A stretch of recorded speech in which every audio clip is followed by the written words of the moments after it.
Before you use manifold gauges, you want to make sure they're calibrated. I'll show you how to do that. You want to take the face covers off. These just pop off. Some you have to unscrew counterclockwise.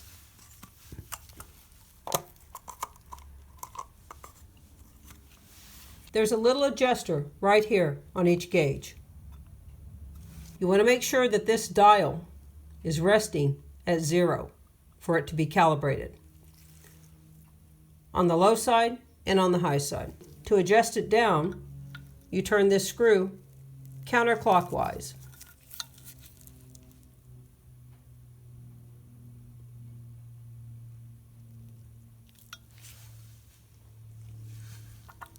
The dial's at 0 now.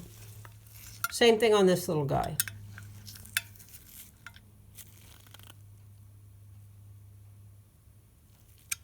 Now the high side and the low side dials are at 0. You put your face covers back on.